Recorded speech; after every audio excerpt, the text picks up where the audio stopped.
Hi, I'm Naveen Day. This is Bridge City News. Here are some of the top stories we've been following. Former fashion mogul Peter Nygaard was found guilty on 4 counts of sexual assault and acquitted on 2 others. Police in Edmonton believe a man and his 11-year-old son were both intentionally killed. And our foreign affairs expert Lisa Daftari gives us the details on how Hamas used cryptocurrency to obtain funds from Iran ahead of its October 7th attack on Israel. Your nation, your province, your southern Alberta. From the heart of Lethbridge, it's Bridge City News. Thanks so much for joining us. Former fashion mogul Peter Nygaard was found guilty of 4 counts of sexual assault, but was acquitted of a 5th count, plus a charge of forcible confinement. The jury at his trial in Toronto announced their verdict after 5 days of deliberations, following a 6-week trial examining the many allegations against Nygaard. 5 women, whose identities are protected by a publication ban, had testified that they were invited to Nygaard's headquarters in Toronto under pretexts ranging from tours to job interviews. All of the encounters ended up in a top-floor bedroom suite where 4 of them were sexually assaulted.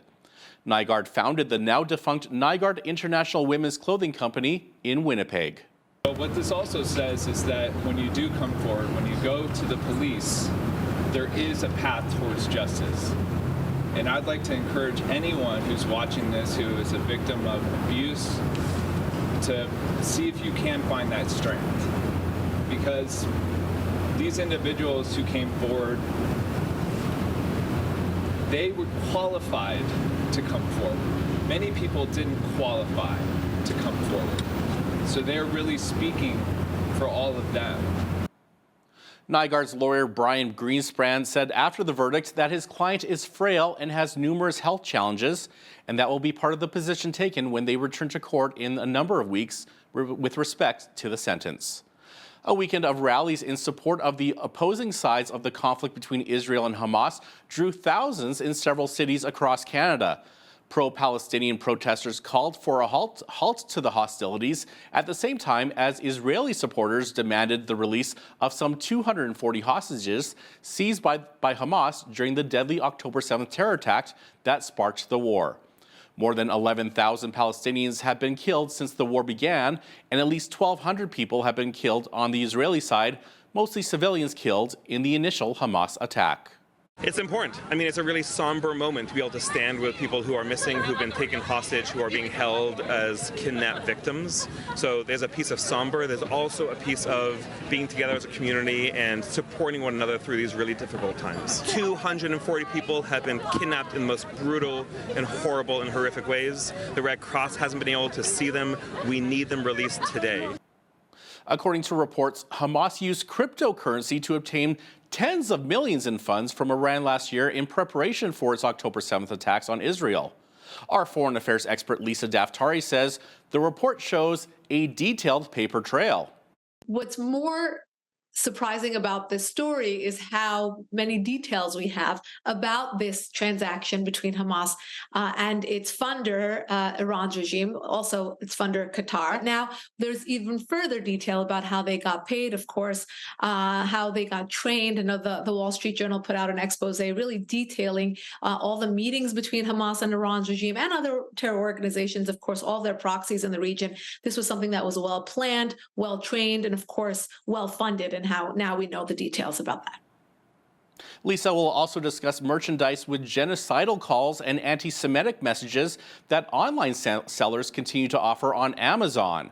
That full interview is coming up later in our show. Federal Labor Minister Seamus O'Regan has introduced legislation to ban replacement workers.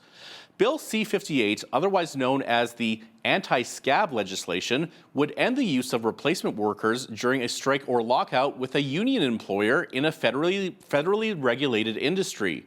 The bill was part of the confidence and supply deal with the NDP and had to be fulfilled before the end of the year. We believe in free and fair collective bargaining.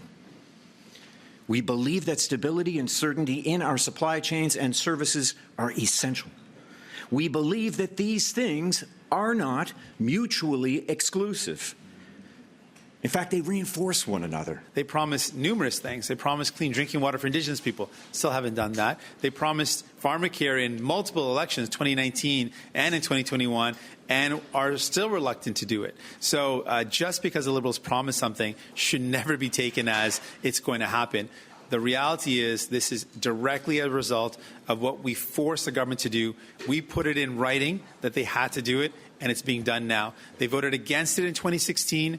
They were never going to do it unless we forced them to, and now it's happening. Violating the legislation would result in a fine of $100,000 per day. Matters of health and safety and the protection of property and the environment would be exempt from this legislation. Federal Conservative leader Pierre Poilievre says he is still deciding on how he and his party will vote on Bill C-58. Poilievre says it's not the striking workers that should take the blame for this piece of legislation. We've seen a massive increase in strikes. And frankly, I don't blame the workers who are voting for strikes right now. Because after 8 years of Trudeau, inflation is raging out of control. Whenever you have raging inflation, you have strikes. A known gang member was tracked down, shot, and killed along with his son when they were in a car parked outside an Edmonton fast food restaurant last Thursday. Edmonton police found Harpreet Singh Uppal and his 11-year-old son fatally wounded after being called to a shooting near 50th Street and Ellerslie Road around noon on November 9th. Both the boy and his dad were pronounced dead on the scene. On Friday, Acting Superintendent Colin Dirksen told the media that the boy was intentionally killed and not caught in the line of fire. He says the killing of children was once a line in the sand gang members refused to cross, but that is changing.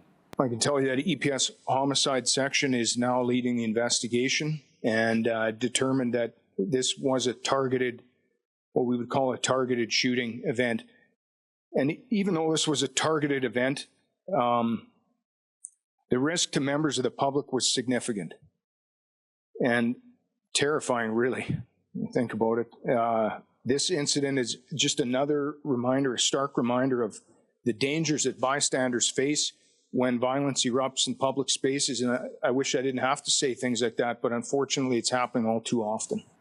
Last week, Alberta Premier Danielle Smith provided details of her government's plan to disaggregate Alberta health services.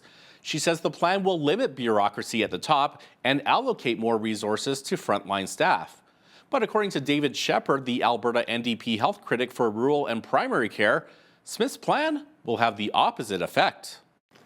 There was nothing announced this past week that will provide any new doctors or nurses or paramedics or healthcare aides, not one new frontline healthcare worker in this UCP plan. None at all. That's fundamentally what's wrong with this plan. Danielle Smith doesn't seem to care about the basic, fundamental problem, which is a catastrophic shortage of frontline healthcare workers in Alberta. Instead of investing in patient care, the UCP is embarking on a massive expansion of government bureaucracy. Over the next 2 years, they plan to establish 14 brand new government agencies, boards, councils, centers, and secretariats. None of that is going to make decision-making faster or closer to home. Alberta Health Services recently rolled out its new clinical information system in the South Zone. Connect Care went live early last week, and it is designed to replace thousands of separate systems that track and store patient information within AHS. It implements a model of one patient, one record. But not all healthcare staff are happy with the new system. Daniel Nagase is a former physician who practiced in BC and Alberta. He chatted with BCN producer Michael Clausen last fall, and he says that when he tested the system earlier that year, he saw some red flags. I suspect at the very least, from when they introduced the idea of Connect Care, which I think was 2013 or so. They've been working at this for over a decade. So when I worked with the computer system up in Manning, it was incredibly slow to load. But one thing I did notice is that the first databases that were loaded when you try and open up a patient file was a billing database.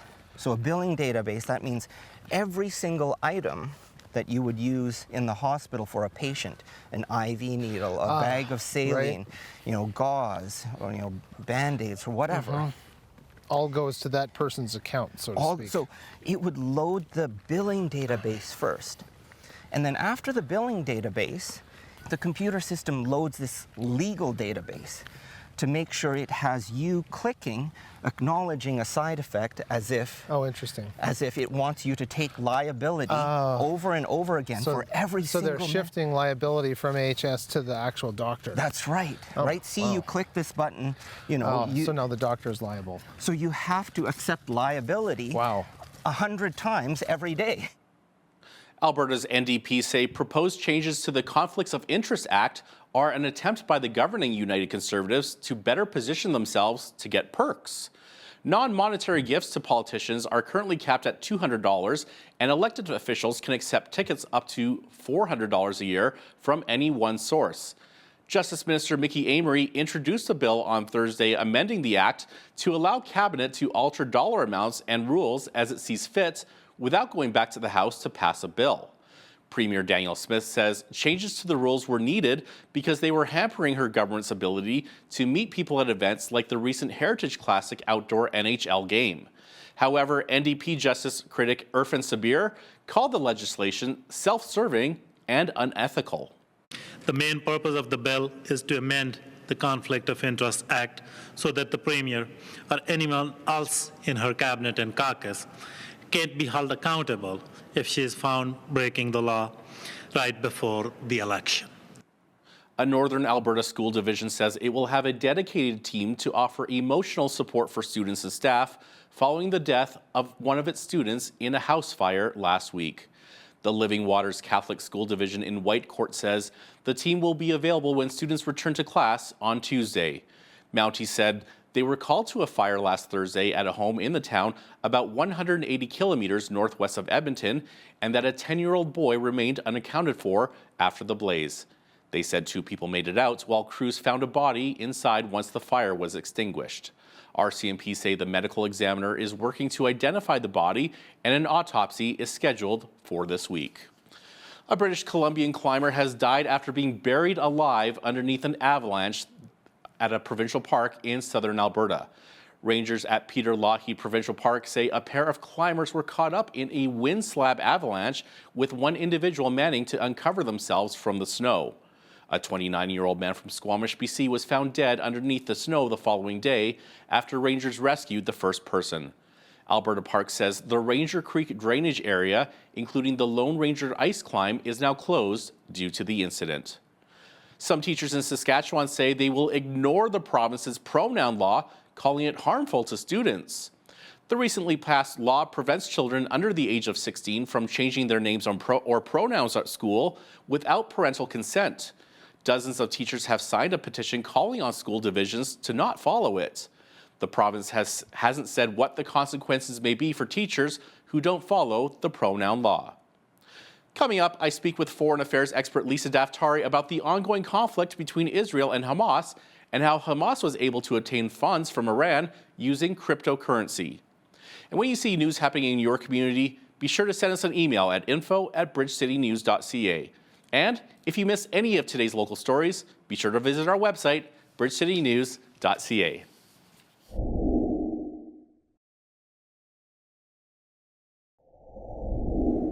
The Islamic terrorist organization Hamas turned to digital currencies last year to obtain tens of millions of dollars in financing from the Islamic Republic of Iran in preparation for its October 7th attack against Israel. That's according to some new reports. To chat more about this in detail is Lisa Daftari, our foreign affairs expert and host of the Foreign Desk, who joins us from Los Angeles. Lisa, can you tell us how Hamas managed to use cryptocurrency to obtain funds from Iran? Yeah, well, we've seen this before in the past. We saw it with ISIS getting donations from all over using cryptocurrency. That's before cryptocurrency was something that, everyone talked about, like we have now in terms of, we talk about crypto the way we talk about stocks. So it's not surprising that this would be the roundabout way that they would get paid and not use, the traditional way of, money lines. What's more surprising about this story is how many details we have about this transaction between Hamas and its funder, Iran's regime, also its funder, Qatar. And while the West tries to separate this narrative and say, well, we don't really know if Iran's regime is involved, meanwhile, Iran's regime funding all its proxies throughout the region, pointing their guns at U.S. assets in Syria and Iraq, the United States responding to those provocations, but yet this narrative is still apart. But now there's even further detail about how they got paid, of course, how they got trained. I know the Wall Street Journal put out an expose really detailing all the meetings between Hamas and Iran's regime and other terror organizations, of course, all their proxies in the region. This was something that was well planned, well trained, and of course, well funded, and how now we know the details about that. Wow. And over the weekend, the Israeli Defense Forces posted to their X account. They tweeted that the IAF took out a Hamas terrorist commander believed to have had 1,000 Gazans held hostage at a hospital. Yes, and now today we know the IDF is going into these hospitals and taking the babies out of harm's way. That is not the job of your enemy, to come in and take the babies out of harm's way while you protect yourself by holding the baby up front. Meaning the world is crying out about the babies. The world is crying out about the Palestinian casualties. That number is climbing. We don't have the exact number because, again, it's coming from Hamas, right? So the Israelis go into these areas, they have to take out Hamas. That is their existential threat. Hamas does not want them to live. They do not want to live side by side. They do not want two states. They don't want any Israeli state. So when that becomes your existential threat, your enemy, which is right next door, Israel's going in with these very surgical, tactical, very pinpointed tactics to go in with trying to have the lowest casualty count possible. But when they're hiding them in schools, when they're hiding them in their bunkers, when they're hiding weapons in very, very civilian-oriented places that are quite sensitive, then that's why that number is climbing. Again, Israelis going into these different hospitals and trying to manage as best as possible, not to lose electricity, not to lose all their different resources to keep those patients alive. Lisa, Prime Minister Benjamin Netanyahu said that there could be a potential deal to free the approximately 240 people taken hostage by Hamas. Meanwhile, a Biden administration official has said that a deal is being considered to release 80 women and children in exchange for Palestinians held by Israel. So what's the latest on that?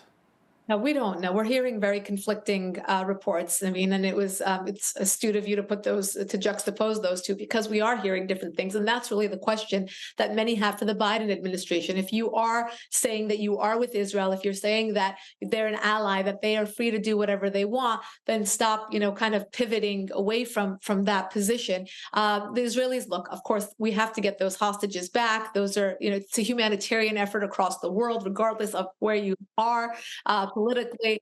And yet from the White House, we're hearing from on the Sunday news shows, you heard, I think Jake Sullivan it was, who said, we're not even sure they're alive. We don't know if we should even be hopeful about this exchange. Obviously, Hamas is holding those hostages to get their terrorists out of Israeli prisons. These are not Palestinian hostages. They're not civilians. These are terror operatives. These are Hamas operatives. And last time Israel had a very lopsided deal for one Israeli. They had thousands of Palestinian, or I should say Hamas operatives released, many of whom were involved in the planning of this attack. So it doesn't seem like it, I think history should not repeat itself in terms of the Israelis. I think they learned their lesson that these deals aren't really, when you're trying to get innocent civilians back, you can't have these terrorists out on the loose. Of course, it really cost Israel that massacre on October 7th. So I think that the back channels are working to get those hostages freed as soon as possible. For those who are calling for a ceasefire, I think first you have to check yourself to call for those hostages to be released first, and then we'll see a ceasefire surely soon after that. And a U.S. senator is asking the U.S. Department of Justice to open an investigation into a number of news outlets, claiming the photographers they used were aware of the October 7th terrorist attacks on Israel prior to their execution. Who is the senator, and why does he believe the media has personnel embedded with Hamas? Yeah, it's not just the senator. It's many who believe this was actually an expose that was broken by Honest Reporting, which is a think tank that is focused on this disproportionate and very falsified reporting coming from that part of the world.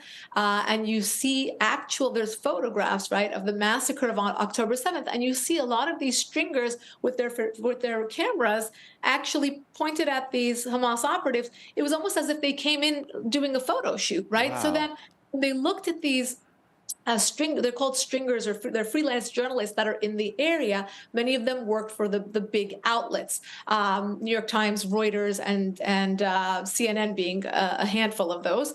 And now that they're looking into it, these are actual employees, or they were stringers or freelancers that were in the area and they were hired by these organizations. They're saying that they may have allegedly known about it. They were called by Hamas to walk in with them in order to document the whole thing. It's absolutely mind-blowing. I want to remind the audience that these are the stringers and freelance journalists that have been reporting on these stories for a long time. So think about it. That same reporter, who is allegedly now known to be a terrorist, basically, has been the one providing the narrative, providing the stories and facts for these outlets for a very long time. So it's something to really consider, and really, I hope that they go through with this investigation and get to the bottom of who these outlets are hiring. Absolutely. Now, at Israel's northern border, the leader of Lebanon's militant group Hezbollah say they've introduced new weapons, including a missile with a heavy warhead in the ongoing fight along their shared border. Hezbollah on Friday attacked northern Israel with 3 suicide drones after an Israeli strike in central Syria killed 7 Hezbollah fighters. Right. So, Israel inside the country is fighting 3 different fronts. In the north, it's Iran's proxy, Hezbollah. In the West Bank and Gaza, we have Hamas. And, of course, in the Palestinian authorities that really don't have even any power, or perhaps worse than that, are kind of in cahoots with Hamas. Outside of the region, we have the United States, and of course, they're also pointed towards Israel. You have the Houthis in Yemen, you have insurgencies in Syria and Iraq, and all of this, again, being supported by and controlled by Iran's regime. What we're seeing now is Lebanon basically testing the waters again and again. They have not fully engaged in a war against Israel, because it looks as though military might is working as a deterrent with this IDF inside Gaza. Does Lebanon want that? Meaning Hezbollah in Lebanon want that? They're looking and saying, well, we're not sure. We definitely don't want Hezbollah to get involved. Remember, they are a more robust and well-endowed terror organization. They're much more capable than Hamas, but at the same time, the IDF has warned them multiple times not to get involved, because they will see a similar fate as we're seeing in Gaza and the Hamas operatives there. So far, they're just testing. We're seeing a few attacks by Lebanon in the north by Hezbollah inside Lebanon, and hopefully they will be deterred from getting involved in something of a more escalation. Now, we hear about all these different terrorist organizations like the Hamas and ISIS. You touched on the Houthis. Who are they? Yeah, so the Houthis are probably less talked about. The Houthis are another proxy group inside Yemen that are supported by Iran's regime. Up to now, the Houthis were actually fighting Saudi Arabia. So this was a proxy war between Iran's regime and Saudi Arabia. So besides for the Iran regime's support of Hamas, for example, or ISIS in cases, they are obviously a Shiite. They're the Shiite sect of Islam. There have been always fighting in the region over Sunni elements that are actually led by Saudi Arabia. So this fight has been going on since the Iran's regime came into power in 1979. They created Hezbollah, as a matter of fact, to be that deterrent in the region as a proxy. The Houthis are a continuation of that. They actually saw an opportunity, meaning the Iran regime saw an opportunity for a splinter group. They created this group called the Houthis. The Iran regime came in and started supporting them in order to be their forces there. Now, multiple online sellers on Amazon are selling merchandise with the phrase, "From the river to the sea, Palestine will be free," which has been labeled anti-Semitic by Jewish groups and condemned by the White House. Doesn't this multinational company have policies in place that would prohibit the sale of such controversial merchandise?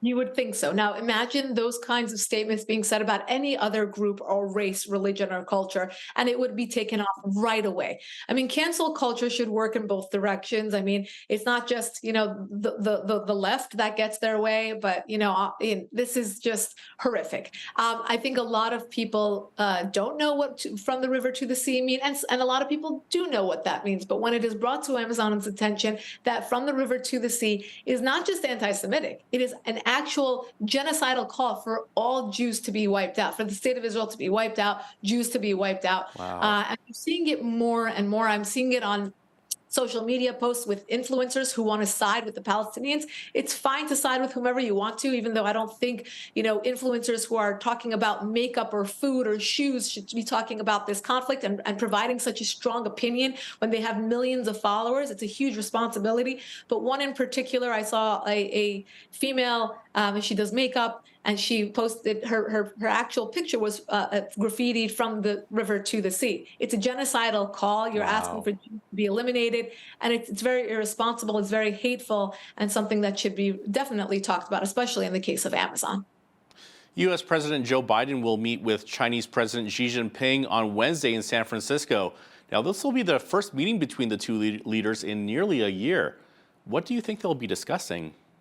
I mean, you would hope that they'd be discussing the current turmoil in the region. Of course, China's Xi Jinping has shown a lot of support for Iran's regime. They're working together with Russia, with Iran's regime, and that is, another force, another, puppeteer in the region. And of course, their ongoing flexing of muscles in their part of the world that has the United States very worried about their hegemonic, agenda.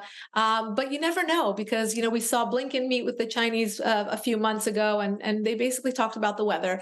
And they basically, even with the spy balloons, I think Blinken gave them a pass and said something like, I know you guys didn't mean it, but please, it's,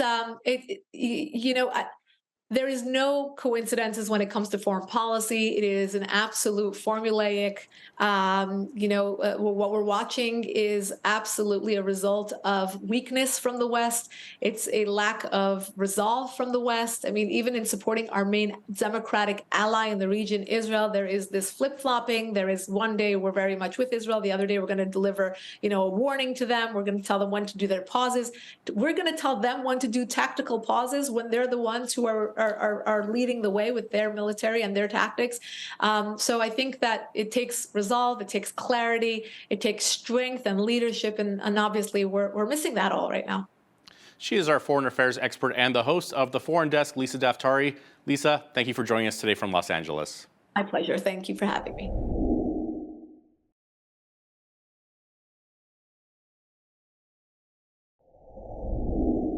Many Canadians are having challenges when it comes to stress and anxiety impacting their overall well-being, especially when it comes to trying to get a good night's rest. Sometimes the traditional Western approach is not always the best answer. Cami Tanner is the visionary founder of Herbal Apothecary here in Lethbridge, and she has some ideas of how to improve our health. Her business houses a wide variety of dried herbs, mushrooms, powders, and teas, and they're all geared toward embracing a more holistic and natural approach to our health. Cami, welcome back to Bridge City News. Hi, thank you for having me. You bet. How does the quality of one's diet really impact our overall health?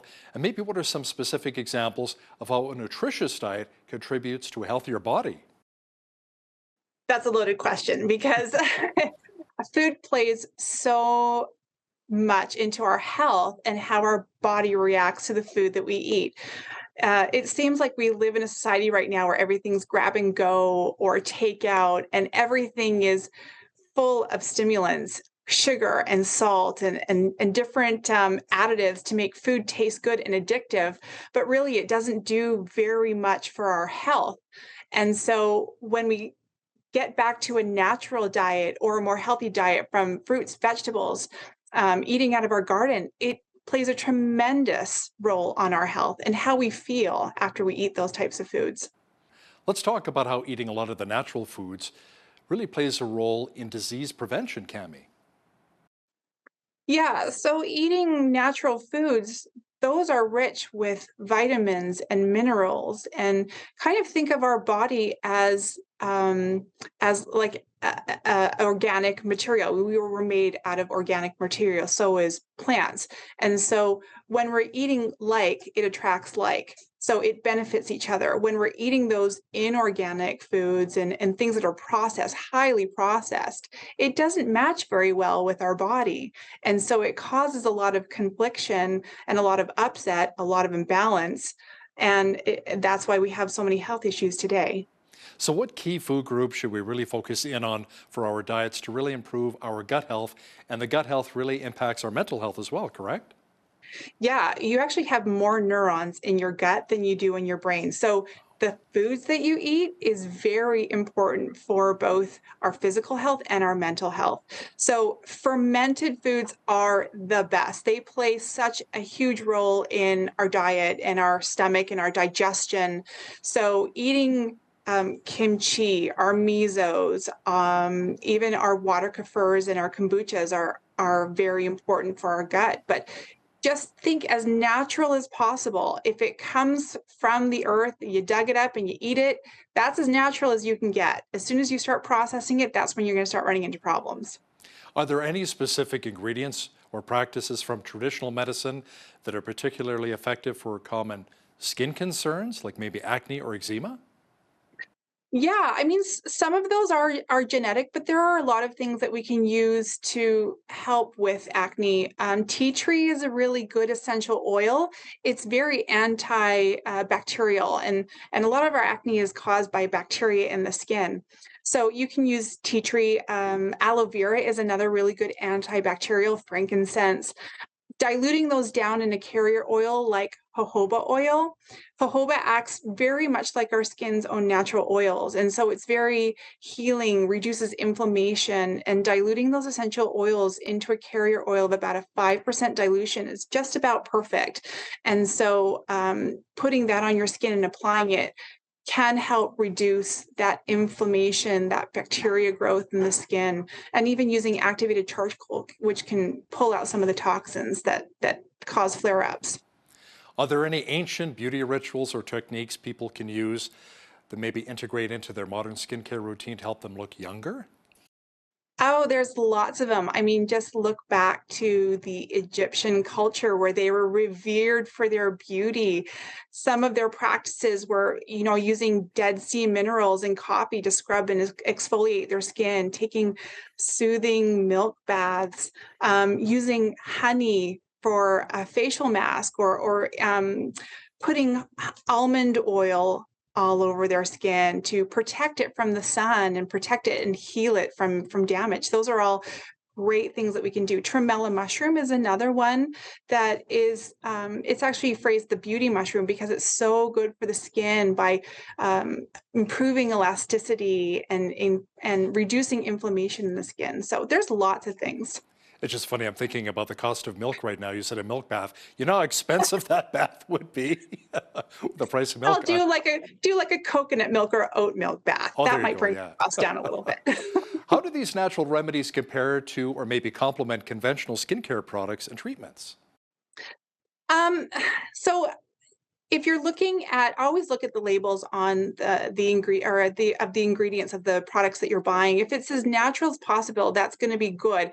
But today there's a lot of cosmetics and facial products that are filled with preservatives and alcohol in order to make them shelf stable and make them last, which are going to cause a lot of damage to your skin. And remember, your skin is your first line of defense to your immune system.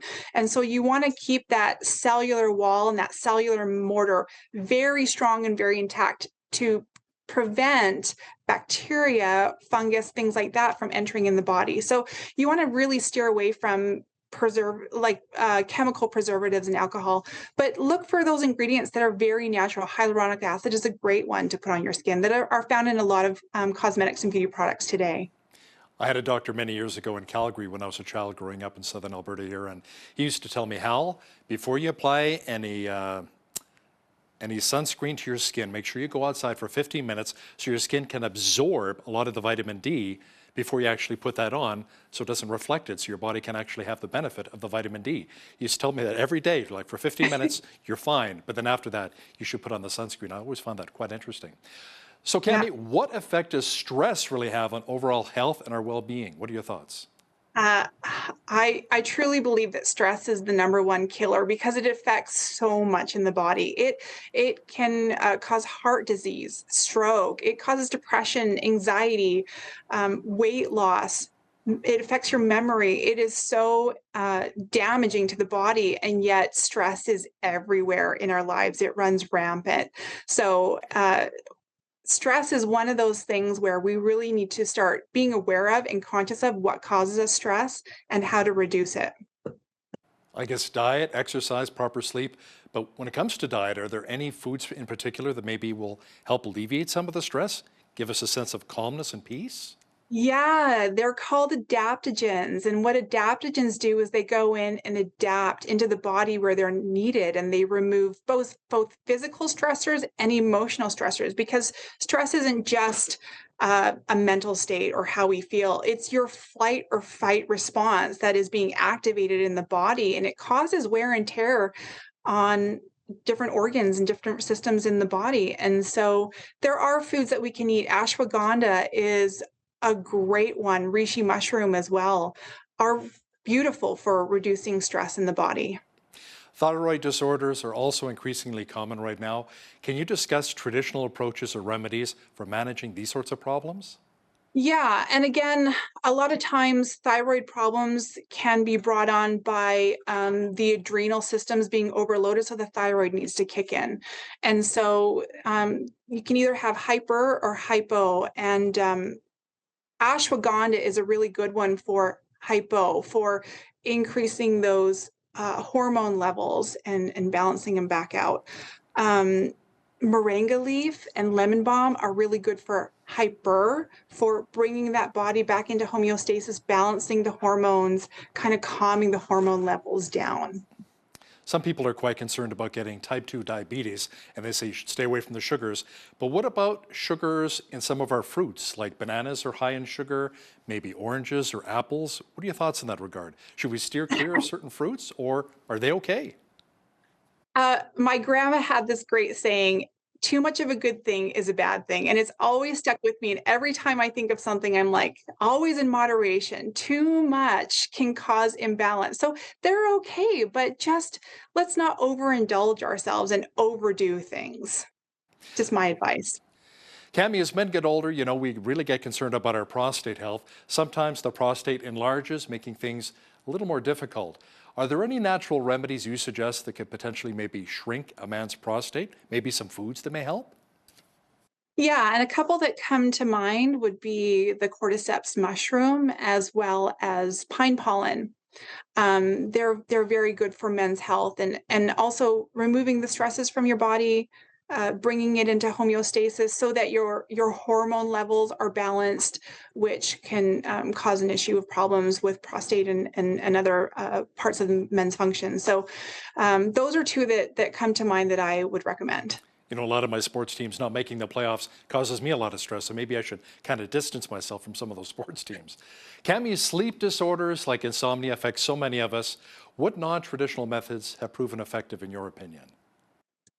So a lot of people like to take melatonin. I don't really recommend that one. Those are just kind of over-the-counter supplements you can buy. But the ones that have worked are the ones that you're not taking supplementation. So sleep coaches that can, kind of coach you and take away that fear of bedtime, or can help you with your sleep regulation and monitoring. But those can get a little costly and pricey, so it's not always best for everyone. But another one is sleep apnea. A lot of people suffer from sleep apnea because of stress and weight gain and things like that. So going to someone who can test you out, and maybe you need the sleeping apparatus, those have proven really, really well for people with sleeping and insomnia and sleep problems. The cold and flu season is just around the corner once again, Cami. What ancient strategies or remedies do you suggest to maybe help boost our immune systems? I mean, for me, a lot of times I have blueberries just about every day on my cereal, or, strawberries. A lot of the berries, I guess, have a lot of antioxidants in them. Yeah, and antioxidants are great. And let's remember, we should be not only dealing with the cold and flu when it happens, but being preventative. So let's start now. Taking astragalus root is a really great one for boosting the antibodies in your body. And also it helps to reduce inflammation and helping with the respiratory health. So making sure your lungs and your upper respiratory are nice and healthy and strong to kind of prevent those viruses coming and entering the body. Elderberry is a classic, again, high in antioxidants, helping with upper respiratory, echinacea, things that we should be taking now to be preventative for when those things kind of hit. But when we do get those viruses, a lot of us will have sore throat. So taking marshmallow root is really great for soothing those mucous membranes when we're having those really hard coughs and things like that. So, are there any foods that maybe we should be leery of, especially when it comes to seniors, maybe those who are most vulnerable, or even children they should maybe steer clear of? Sugar is the biggest one. Sugar and salt, too much, right? Sugar is just wreaks havoc on your cellular health and your body. So staying as healthy and nutritious as possible with lots of great vegetables, that's the key. And let's wrap it up with talking about specific foods, herbs, or lifestyle practices from traditional medicine that can maybe help individuals ward off common seasonal illnesses, or maybe how about some allergies too? So bee pollen is a great one for seasonal allergies. And another one that I love are things that you can just find in your kitchen. So garlic and onions, making one of those fire ciders that, has maybe some peppercorns and cayenne pepper. So when you're using those warming spices, that really helps against some of these cold and flus that can enter the body. And the garlic also keeps the vampires at bay, correct? For Halloween, perfect timing.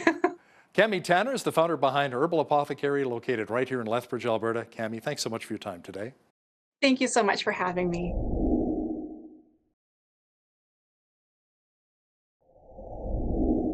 Well, now that the fall season has settled in, that usually means a shift in people's spending. First, it was back to school clothing and supplies, then Thanksgiving, and now we have to start thinking about the big holiday just around the corner.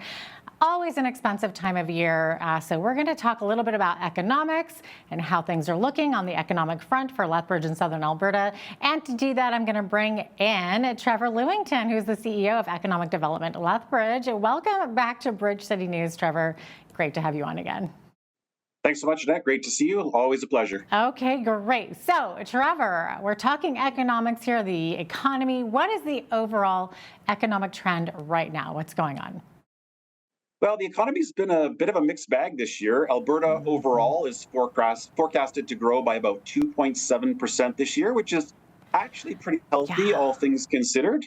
Rising oil prices have certainly boosted the provincial government's coffers, but growth is expected to slow down next year in 2024 to around 2%. And really, it's higher interest rates and continued inflationary pressure on prices that are continuing to be a bit of a drag. And ultimately, inflation is still above the Bank of Canada's target, so we might even see some more interest rate hikes ahead, and that's, of course, a concern for everyone. Definitely. That's unfortunate news for sure, and that growth does seem to be happening faster than we can keep up with it for sure. So what about employment? Is unemployment up or down? Yeah, unemployment locally has been actually very stable for the last 6 months. We've been kind of hovering just over 5%, and that's a pretty consistent number where we've been for the last couple of years after the pandemic. So that's actually good news. We have seen lower unemployment in our region in the past, but that can be very challenging for employers when there's not enough people looking for work. So 5% is a pretty healthy number, means there's enough movement in the economy that there's people looking for work and employers can find some level of staffing, which is good news. Okay, yeah, that is. I was going to ask you how businesses are faring now with the challenge of finding workers to fill those job vacancies. Are there any particular sectors that are just seeing more labor shortages than others? Yeah, great question. So in the Lethbridge Medicine Hat economic region, that's how the government of Alberta sort of looks at this. In that particular region right now, there's just less than 6,000 vacant positions. So There are 6,000 jobs up for grabs. Employers would fill those today if they could find a qualified person. That's a pretty big number. It's about double from where we were just before the pandemic. Wow. So that's a bit of a challenge for employers. It means, potentially they're having to throttle back on production or maybe reschedule a project because they can't get staffed up. And in particular, it's positions like equipment operators, class 1 drivers, the skilled technical trades are still a bit of a gap right now. Wow, that's actually really surprising because those are quite popular programs at the college and whatnot. So it looks like those students are picking the right fields. Yeah, for sure. We've seen enrollments at both of our post-secondaries increase, which is the good news. And, typically if we look at those 6,000 job vacancies, the average hourly wage is north of $22 an hour. So these are definitely not minimum wage positions. People can find the skills and find the training. We've got to figure that out. Yeah, no, that's fantastic for students looking to go into those fields for sure. What about small businesses? Are we seeing more or less business startups? The total number of business licenses issued in the city, which is sort of the way we measure that, is about the same as it's been for the last couple of years. We did lose a number of businesses, of course, during the pandemic. We did see business licenses decline. We've since recovered back, but it's been very stable. We haven't seen a big gain or a big loss. And so I guess that's the good news. That's the silver lining, is at least those numbers are pretty steady. Yeah, for sure. What are you hearing from business owners? Is red tape about the same, or has it worsened or improved? Who doesn't love red tape, right? I mean, that's always the fun part. Yeah. The province recently announced that it's cut red tape at the provincial level by about 1/3 over the last 4 years. So they've really been focused on eliminating duplicate processes, eliminating rules that don't provide sort of that meaningful protections. The government really wants to speed up the time it takes to approve projects. In the city, municipalities have been working on that as well. It's been a mandate from the province that municipalities look to improve permit times, for example, and make that process simpler. The challenge, of course, is that red tape exists for a reason, usually. Public safety considerations, building code. So although it's important to eliminate red tape that's unnecessary, we also want to make sure that people are protected and that companies are following the right processes. And so an example that's coming up in Lethbridge, the city's just about to embark on a rewrite of the land use bylaw. That bylaw determines where stuff gets built, what kinds of buildings can go up, where businesses can locate. So that's a great opportunity to make changes that might speed up development. And so this is the time when people want to have input and share with the city their thoughts on what that could look like and influence those future changes to reduce that red tape. Yeah, definitely. Okay, so we're kind of right in the middle of the agricultural food belt. So what kind of feedback are you getting from the agribusiness sector at this point? Yeah, this, of course, is Canada's premier food corridor, and dryland crops, unfortunately, were pretty negatively impacted by the drought conditions. Many rural municipalities across Alberta, including our region, declared states of agricultural disaster. This was the second consecutive year of drought, and so there's a real concern right now going into what could be a third. The forecast is for a warmer winter with far less precipitation than usual. So I know this next statement won't win me any friends, but it would be best if we all pray for snow and lots of it to refill those reservoirs. Yeah, it's funny, when I spoke to the guy from the Farmer's Almanac, he predicted something completely opposite. He said lots of snow and lots of cold. So we'll see. Maybe we'll meet somewhere in the middle there, Trevor. I guess we'll see what happens, right? Exactly. Now, have you heard how the surrounding southern Alberta communities are doing? Are they doing any better or worse than Lethbridge is? Yeah, most of the measures that we track are for the census metropolitan area, which is a fancy way of saying the city itself, the surrounding Lethbridge County, as well as the small communities like Coaldale and Colehurst that are part of the county. So when we report our measures, we are looking at the region. The good news is commodity prices are up. So growers with irrigated acres have actually done okay. They've had increased revenues to offset their costs. Cattle prices are also up. So a lot of our beef producers have been able to realize some growth. And we have big projects like the expansion of McCain. That's a $600 million project to double the size of their facility in Lethbridge County. And of course, local construction companies benefit from that. And in the future, as they add, 8,000 to 12,000 acres of potatoes, that's good news for local growers as well. And it's actually the biggest project in McCain's history. So Very excited to see that in our region. Oh, yeah, that's fantastic news. So, speaking along the same vein there with agriculture, what kind of economic results are we seeing from the Lethbridge and District exhibition expansion so far, their new agri-food hub?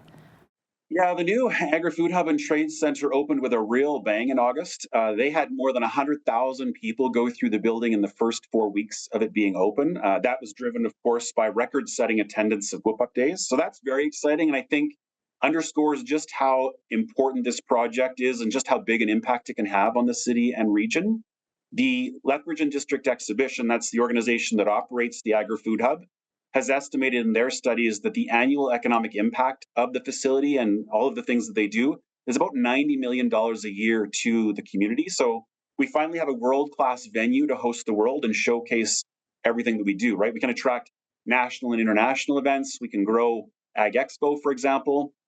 That's a huge event and has always been a big event in our region, but it's been maxed out. You literally couldn't fit any more humans into that previous space. And so now we've got some great, huge trade halls with power and internet and rigging capacity that's not found anywhere else. So I think it's really exciting to see what the possibilities are that are created by the new Agri-Food Hub and Trade Center. Definitely, it'll be fantastic for tourism. And speaking of tourism, here's a big one. Flair Airlines. At first, they were coming to Lethbridge Regional Airport. Then it was paused. Then it was on pause. Now paused again. A lot of issues there. But are there any updates on Flair Air potentially coming to Lethbridge? Yeah, unfortunately, that's not a great news story. Flair did announce at the beginning of September, just last month, that the planned route to Tucson would not be starting this fall. So as you pointed out, the seasonal service was originally supposed to start in December of last year. That was postponed due to some technical and supply chain reasons. And unfortunately, it will not be starting this year either. Flair, like most airlines, has really struggled with financing and operations at this time. And even dominant players like both Air Canada and WestJet have really been consolidating routes and making big changes to their networks over the last 6 months. So, the city is continuing to plan for future investment in the airport. Regional airports can have huge impact in driving tourism and economic development. So the city's focus, I think, is to make sure YQL is ready for Flair or any other low-cost carrier that wants to come in the future. But no news in the short term, unfortunately. Yeah, I thought that. I think part of the issue too was runway issues. It doesn't have the capacity to hold the 737 and other issues. So that means more airport expansion. So speaking of expansion, how's the construction industry going? Is it still continuing strong, Trevor? Yeah, the construction industry has really been feeling the impact of increased costs. Inflation on building materials, for example, combined with also higher interest rates, has made it very challenging. When we look at housing starts, for example, inside the Lethbridge Census metropolitan area, housing starts are down 82% when we look at June of this year compared to last year. So last year, mid-year, we had about 429 housing starts, which was a great number. So far this year, we only have 79. So that's a bit of a concern. Building permit values, and we look at building permit values because they're a forecast of projects to come. Building permit values are down almost 20% compared to last year.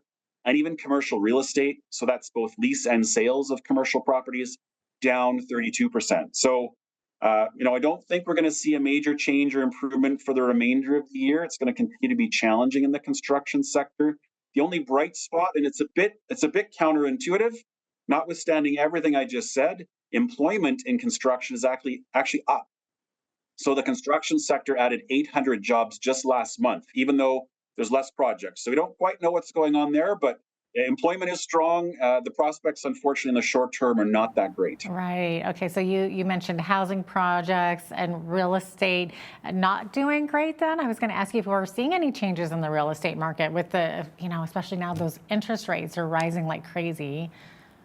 Yeah, I think people are definitely thinking twice. The good news is that prices have been relatively stable in our market. So if you're selling, you're not in a loss position. If you're buying, you're not dealing with crazy inflation. And we still have one of the most affordable markets in Canada. We still see investment, people coming from places like Ontario, Vancouver, where they're selling properties for north of $1 million, and they come here and the same property is only $300,000 or $400,000. So still a good place to invest, still a good place to move to. If you're from one of those markets, we will happily welcome you to choose Lethbridge.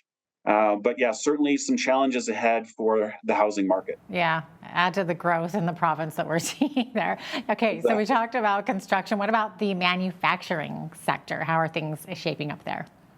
Yeah, manufacturing has actually been a bright spot for us as well. So employment, for example, over the last year grew by some 1,300 positions. So that's very exciting. We saw large growth in terms of the number of jobs in manufacturing. Local manufacturers, of course, have a really big impact when you look at their suppliers and their vendors. You think about their supply chain, all of that ripples through the economy. So always good to see strong performance in manufacturing. And one of the measures we look at is exports. And unfortunately, it's only an annual number. But in 2022, exports from Lethbridge were just over $2.1 billion. And that's doubled from 5 years ago. So we've seen very strong growth. And I don't think, most people that live here don't realize that we have everything from commercial, aluminum doors and windows that are manufactured here to actually pre-manufactured homes, even to helicopter engines, as well as our food business. So many great things come out of the Lethbridge manufacturing sector. That is very, very cool. So, Trevor, what are your thoughts on where Lethbridge, the economy in Lethbridge is headed over, say, the next 6 months? Yeah, at the end of the day, I remain cautiously optimistic. The fundamentals of the Lethbridge economy are strong. We have a pretty diversified economy. We have, some of the lowest housing costs. We remain an attractive market for people looking to choose Alberta from other parts of the country and other parts of the world. We have a pretty diversified manufacturing base that's doing well, and we have strong public sector institutions like the college and the university that help provide stability to our economy as well. And frankly, some of the biggest risks as we look forward are things we don't have a lot of control over. So things like the weather and how that sets us up for next season in the fields, or some of the geopolitical events like the continued devastation in Ukraine and the broadening crisis in the Middle East. Those will have an impact, and we just have to manage accordingly. All right. Thanks so much, Trevor. Looks like we're about out of time, but we appreciate you, as always, being here today with us. Thanks for the opportunity. Absolutely. Trevor Lewington is the CEO of Economic Development Lethbridge. I'm Jeanette Roche on behalf of all of us here at Bridge City News. Thanks for watching.